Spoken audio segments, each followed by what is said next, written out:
அனைத்து தமிழுலகளுக்கும் அன்பான வணக்கம். இந்த வீடியோவில் நாம் பங்குனி மாத ராசி பலன்களை பார்க்கலாம். நிகழும் ஸ்ரீ மங்களகரமான குரோதி வருடம் 2025 ஆண்டு மார்ச் மாதம் 15ஆம் தேதி பிரதமை திதி உத்திரம் நட்சத்திரம் கூடிய நாளில் பங்குனி மாதம் பிறக்கிறது. மாத தொடக்கத்தில் கிரகங்களின் சஞ்சாரத்தை ஆராய்ந்து பார்க்கும் பொழுது ரிஷபத்தில் குரு பகவான், மீனத்தில் செவ்வாய், கன்னியில் சந்திரன் மற்றும் கேது, கும்பத்தில் சனி, மீனத்தில் சூரியன், புதன், சுக்கிரன் மற்றும் ராகு என கிரகங்கள் சஞ்சரிக்கின்றன. பங்குனி மாதத்தில் சூரியன் மீன ராசியில் பயணம் செய்வதால் மீன மாதம் என்றும் அழைக்கப்படுகிறது. இந்த மாதத்தில் தான் இலைகளை உதிர்த்த தாவரங்கள் துளிர்க்க ஆரம்பித்து பசுமையாக மாறுகிறது. இது வசந்த காலத்தின் தொடக்கமாக உள்ளது. சிவபெருமான் பார்வதியை கைத்தலம் பற்றிய மாதம் என்ற சிறப்பை பெறுகிறது. தெய்வீக திருமணங்கள் நடைபெறும் இந்த மாதத்தில் பல திருவிழாக்கள் உள்ளன. அவை என்ன என்று பார்க்கலாம். சிவனின் மைந்தன் முருகப்பெருமானுக்கு தேசமெல்லாம் கொண்டாடப்படும் உத்தர பெருவிழா பங்குனி மாதத்தில் நடைபெறும். அந்த நாளில் கந்த பெருமானை சிந்தையில் நிறுத்தி வழிபட்டால் காரியங்களில் வெற்றி கிடைக்கும். ராமபிரான் சீதையை மணந்து கொண்டதும், மீனாட்சியம்மன் சொக்கநாதரை மணந்து கொண்டதும், தன் நெற்றிக்கண் பார்வைப்பட்டு சாம்பலாகி போன மன்மதனை ரதியின் வேண்டுதல் படி சிவபெருமான் உயிர்ப்பித்து தந்ததும் இந்த நாளில்தான் என்று புராணங்கள் சொல்கிறது. தெய்வ திருமணங்கள் நடைபெற்ற நாள் பங்குனி உத்திர திருநாள் ஆகும். அந்த இனிய நாள் இந்த வருடம் பங்குனி மாதம் 28ஆம் தேதி 11/4/2025 வெள்ளிக்கிழமை அன்று வருகிறது. அன்றைய தினம் முருகப்பெருமானை முறையாக வழிபட்டால் தங்கு தடைகள் தானாக விலகும். மங்கள நிகழ்ச்சிகள் மனையில் நடைபெறும். கார்காலத்தில் விளைந்த நெல்லை அறுவடை செய்து உரலில் குத்தி அரிசியாக்கி பொங்கல் வைத்து பெண்கள் மேற்கொள்ளும் விரதம் காரடையான் நோன்பு என்று அழைக்கப்படுகிறது. இந்த மாதத்தில் பெண்கள் இந்த விரதத்தை கடைபிடிப்பார்கள். பங்குனி மாத தேய்பிறையில் வரும் ஏகாதசிக்கு விஜயா ஏகாதசி என்று பெயர். இதில் விரதம் இருந்தால் தொழில் இடையூறுகள், எதிர்ப்புகள், போட்டி பொறாமைகள் விலகும். எந்த காரியத்திலும் வெற்றி கிடைக்கும். ஸ்ரீ ராமபிரான் இந்த விரதத்தை அனுஷ்டித்து ஆற்றல் பெற்ற பின்னர்தான் ராவணனை வென்று சீதையை மீட்டதாக இதிகாச வரலாறு கூறுகிறது. பங்குனி 1 முதல் பங்குனி 3 வரை மீனராசியில் புதன் நீச்சம் அடைகிறார். பங்குனி 4 முதல் பங்குனி 26 வரை கும்பராசியில் புதன் வக்ரம் அடைகிறார். பங்குனி 24ஆம் தேதி கடகராசியில் செவ்வாய் நீச்சம் அடைகிறார். பங்குனி 27 முதல் பங்குனி 30 வரை மீனராசியில் புதன் நீச்சம் அடைகிறார். இந்த கிரகங்களின் சஞ்சாரம் மற்றும் மாற்றத்தினால் உங்களுக்கு என்ன பலன்கள் கிடைக்கப் போகிறது, நீங்கள் செய்ய வேண்டிய பரிகாரங்கள் என்னவென்று இந்த வீடியோவில் பார்க்கலாம். வாருங்கள்.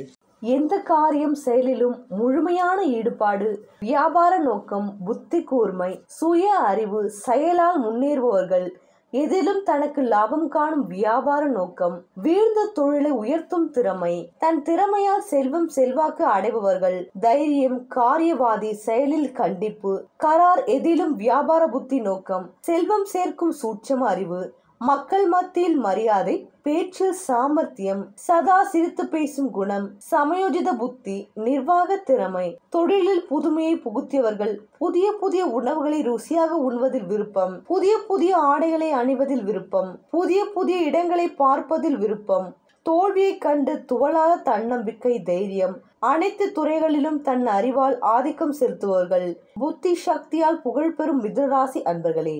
பங்குனி மாத கிரக நிலைகளை ஆராய்ந்து பார்க்கும் பொழுது மாத தொடக்கத்தில் மீனராசியில் புதன் நீச்சம் பெற்றும் வக்ரம் பெற்றும் சஞ்சரிக்கிறார். உங்கள் ராசிநாதன் புதன் என்பதால் அவர் வக்ரம் பெறுவது அவ்வளவு நல்லதல்ல. ஆதாயம் தரும் தகவல்களை காட்டிலும் விரயங்களை எடுத்துரைக்கும் தகவல்களே அதிகம் கிடைக்கும். உடல் ஆரோக்கியத்தில் மிக மிக கவனம் தேவை. கைவலி, கால்வலி, மூட்டு வலி என்று ஏதாவது ஒரு தொல்லை வந்து கொண்டே இருக்கும். விரயங்கள் அதிகரிக்கும். வீடு மாற்றம், இடமாற்றம் வந்து சேரும். பிறரிடம் ஒப்படைத்த பொறுப்புகள் நடைபெறாமல் போகலாம். மீனத்தில் உள்ள புதன் பங்குனி 4ஆம் தேதி வக்ர இயக்கத்தில் கும்பராசிக்கு வருகிறார். உங்கள் ராசிக்கு அதிபதியான புதன் பாக்கியஸ்தானத்தில் சஞ்சரிக்கும் இந்த நேரம் நல்ல வாய்ப்புகள் பல இல்லம் தேடி வரப்போகிறது. தந்தை வழி உறவில் இருந்த விரிசல் அகலும். தாய் வழி ஆதரவும் அதிகரிக்கும். முட்டலும் மோதலுமாக இருந்த அண்ணன் தம்பிகளின் உறவு இப்பொழுது ஒற்றுமையாகும். அதனோடு பாக பிரிவினைகளும் ஏற்பாடு செய்வர். முன்னோர் சொத்துக்களில் முறையான பங்கீடு கிடைக்கும். பொது வாழ்வில் உள்ளவர்களுக்கு நல்ல பொறுப்புகள் தேடி வரும். உத்தியோகத்தில் உள்ளவர்கள் அதிகாரம் மிகுந்த பதவிக்கு உயர்த்தப்படுவர். மீனத்தில் உள்ள சுக்கிரன் இந்த மாதம் முழுவதும் வக்ரம் பெற்று சஞ்சரிக்கிறார். உங்கள் ராசிக்கு 5 மற்றும் 12 ஆகிய இடங்களுக்கு அதிபதியானவர் சுக்கிரன். அவர் வக்ரம் பெறும் இந்த நேரத்தில் நன்மையும் தீமையும் கலந்தே நடைபெறும். பிள்ளைகளால் பிரச்சனைகள் வரலாம். இடமாற்றம் இனிமை தரும் விதமாக அமையாது. கல்யாண காரியங்கள் கை நழுவி செல்லும். பொருளாதாரத்தில் பற்றாக்குறை அதிகரிக்கும். வரவு 1 மடங்கு வந்தால் செலவு 2 மடங்கு ஆகும். பங்குனி 27ஆம் தேதி புதன் மீண்டும் மீனராசிக்கு செல்கிறார். அங்கு நீச்சம் பெற்று சூரியனோடும் சந்திரனோடும் இணைந்து சஞ்சரிப்பதால் நல்ல மாற்றங்கள் வரும் என்றாலும் ஆரோக்கிய தொல்லை அதிகரிக்கும். ஒரு சிலருக்கு ரண சிகிச்சை செய்யும் சூழ்நிலை உண்டு. தொழிலில் லாபம் வந்தாலும் கூட்டாளிகளினால் பிரச்சனைகள் உருவாகி லாபத்தை சேமிக்க இயலாது. தாயின் உடல் நலத்தில் கவனம் தேவை. இடம் விற்பனையால் ஏமாற்றங்களை சந்திக்க நேரிடும். உங்கள் ராசிக்கு 6 மற்றும் 11க்கு அதிபதியானவர் செவ்வாய். பங்குனி 24ஆம் தேதி கடகராசிக்கு செல்லும் அவர் நீச்சம் பெறுகிறார். எனவே கடன் சுமை குறையும். கவலைகள் தீரும். உத்தியோகத்தில் எதிர்பார்த்த ஊதிய உயர்வுடன் கூடிய இடமாற்றம் கிடைக்கும். வெளிநாட்டில் இருந்து வரும் அழைப்புகளை ஏற்றுக்கொள்ளலாமா என்று சிந்திப்பீர்கள். போட்டி கடை வைத்தவர்கள் விலகுவர். புதிய கிளை தொழில்கள் தொடங்க முயற்சி கைகூடும். இதுவரை வாடகை கட்டிடத்தில் நடைபெற்ற தொழிலை சொந்த கட்டிடத்திற்கு மாறும் முயற்சி கைகூடும். உங்கள் ஜென்ம ராசியான மிதுன ராசிக்கு 9வது கும்பராசிக்கு அதிபதியான சனி பகவான் கோச்சார நிலையில் உங்களின் மிதுன ராசிக்கு 10வது ராசியான மீன ராசிக்கு வந்துள்ளார்.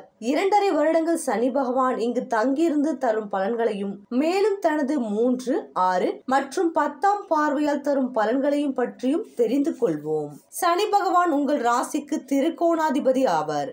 மேலும் அவர் உங்கள் ராசிநாதன் புதனுக்கு நட்பு கிரகம் ஆவர். சனி அமர்ந்துள்ள மீன ராசி உங்கள் ராசிக்கு 10வது கேந்திரஸ்தானமாகும். பொதுவாக ஜோதிட நூல்களில் சுப கிரகங்கள் கேந்திரஸ்தானத்தில் இருந்தால் நன்மைகளை செய்யாது என்றும் பாவ கிரகங்கள் கேந்திரஸ்தானத்தில் இருந்தால் நன்மையான பலன்களை தரும் என்றும் கூறப்படுகிறது. ஜோதிட சுருதிகளின் கூற்றுப்படி பாவ கிரகமான சனி பகவான் இப்போது கேந்திரத்தில் சுப ஆதிபத்தியம் பெற்று பல நன்மைகளை செய்வார். மீன ராசியின் குருவின் நட்சத்திரமான பூரட்டாதி, சனியின் சொந்த நட்சத்திரமான உத்திரட்டாதி, சனிக்கு நட்பு கிரகமான உங்கள் ராசிநாதன் புதனின் ரேவதி நட்சத்திரம் உள்ளது.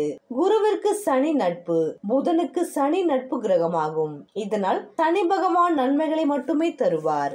மீன ராசியில் அதிக பலத்துடன் வந்து அமர்ந்துள்ள சனி பகவான் உங்கள் ஜீவனத்திற்கு தொழிலை ஏற்படுத்தி வைப்பார். உங்கள் ராசிநாதன் புதனுக்குரிய தொழில்களான கல்வித்துறை, பள்ளி கல்லூரிகள், நிர்வாகம், வாணிபம், வியாபார கடைகள், தரகு, கமிஷன் மண்டி, ஆடிட்டர், அக்கவுண்ட்ஸ், ஆசிரியர் பணி, வழக்கறிஞர், பத்திரிகை தொழில், நிதித்துறை, பணம் பொருள் நிர்வாகம், நிதித்துறை, அஞ்சல் துறை, செய்தித்துறை, மக்கள் தொடர்பு, தகவல் தொடர்பு துறை, ஐடி கணினி கம்ப்யூட்டர் துறை, தொழில் வியாபார ஆலோசகர், தூதரகத்தில் பணி, ஒற்ற வேலை, புலனாய்வு துறை, அரசியல் போன்ற துறைகளில் உயர் பதவி, வங்கி பணி, பொதுவாக தினமும் மக்களை சந்திக்கும் தொழிலாளர்களில் உள்ளவர்களுக்கு இந்த சனி பகவான் தொழில் அதிபதியாக இருந்து பலனை தருவார். மிதுன ராசிநாதன் புதன் குடும்ப உறவுகளில் தாய் மாமன், தாய் வழி உறவுகள், இளைய தம்பி, தங்கை, சின்ன அத்தை, சின்னம்மா, சித்தப்பா, இளைய மருமகள் போன்ற இளைய உறவுகளையும் மற்றும் நண்பர்கள், காதலர், காதலி, தொழில் கூட்டாளிகள் என இந்த உறவுகளுக்கு சம்பந்தப்பட்டவர் ஆவார். சனி பகவான் அருளால் உங்கள் இளைய சகோதரனுக்கு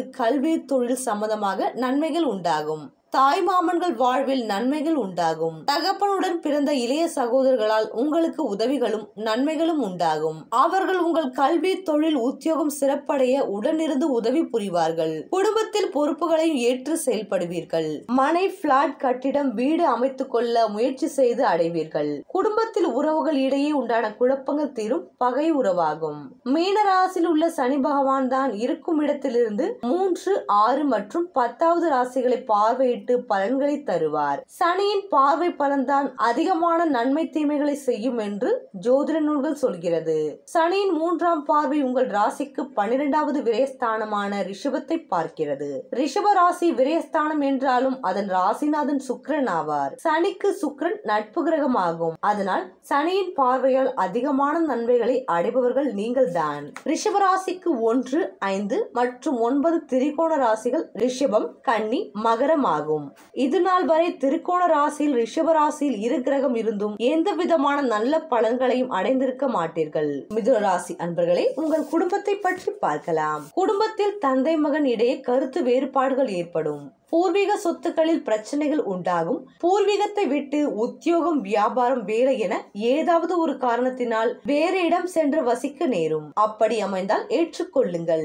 சிலர் இதுவரை விற்பனை செய்ய முடியாத பூர்வீக சொத்துக்களை விற்கவோ அல்லது குத்தகை ஒத்தி என வைக்க நேரிடும். முன்னோர்கள் தேடி வைத்த பூர்வீக சொத்துக்களால் பெரிய விருத்தி இருக்காது. வில்லங்கம், வியாஜியம் வழக்குகள் உருவாகலாம். சகோதரர்களிடையே சொத்து பிரச்சனை உண்டாக்கி பகையாகலாம். உங்கள் உழைப்பினால் நீங்கள் சுயமாக சம்பாதிக்கும் பணம் உங்களை உயர்வடைய செய்யும். மிதுன ராசி அன்பர்களே, உங்களுக்கான பரிகாரம். இம்மாதம் செவ்வாய்க்கிழமை தோறும் வடக்கு நோக்கி அம்பிகையை வழிபடுவது நன்மை உண்டாக்கும்.